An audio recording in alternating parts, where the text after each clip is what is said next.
এই মুহূর্তে আমরা একদম মিছিলের এবং র্যালির ফন্ডে চলে এসেছি। তো আমরা শোনাবো কিছু মানুষের সাথে কিছু কথা আমরা শুনে নেব এই দাদার কাছ দিয়ে।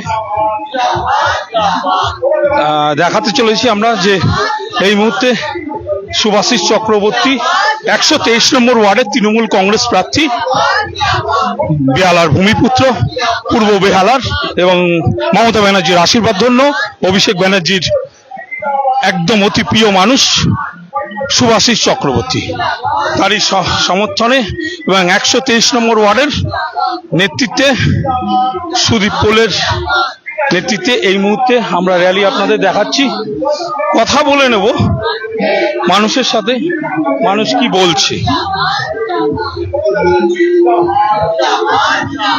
এই মুহূর্তে র্যালি চলছে, র্যালিতে কি মনে করছে যে শুভাশিস চক্রবর্তী কতটা ভোটে জিততে পারে? দেখুন, আমরা যা সারা বছর ধরে কাজ করি, মানুষের পাশে থাকি, আমাদের ধারণা 1 লাখেরও বেশি মার্জিনে আমরা বেহালা পূর্ব থেকে শুভাশিস চক্রবর্তীকে জিতিয়ে আনবো। আর এসআইআর নিয়ে কি বলবেন? এসআইআর এর কর্মকাণ্ড মানুষ দেখেছে, মানুষের গণতান্ত্রিক অধিকারকে কিভাবে কেড়ে নিয়েছে এই নির্বাচন কমিশন, এবং তাকে সহযোগিতা করেছে আমাদের কেন্দ্রীয় সরকার, ভারতীয় জনতা পার্টি। সুতরাং তারা, মানুষ বুঝতে পারবে যে নিজের গণতান্ত্রিক অধিকার চলে গেলে তাদের কত বিপদের মধ্যে পড়তে পারে। তাই এবারে নির্বাচন এসআইআর কে সামনে রেখে মানুষ সঠিক বিবেচনা দিয়ে আমাদের দলের প্রার্থী শুভাশিস চক্রবর্তীকে ভোট দেবে।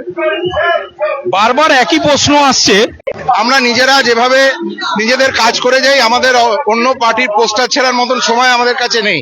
আমরা এই র্যালি করব, এরপরে আমাদের নিজেদের যে সকল অঞ্চলের লোকেদের সহযোগিতা করবার জন্য যে ধরনের কাজ সারাদিন করে যেতে হয়, মানুষের পাশে থাকতে গেলে আমাদের এত সময় নেই যে অন্য দলের পোস্টার ছিঁড়ে নিজেদেরকে কালিমালিপ্ত করব। ধন্যবাদ দাদাকে।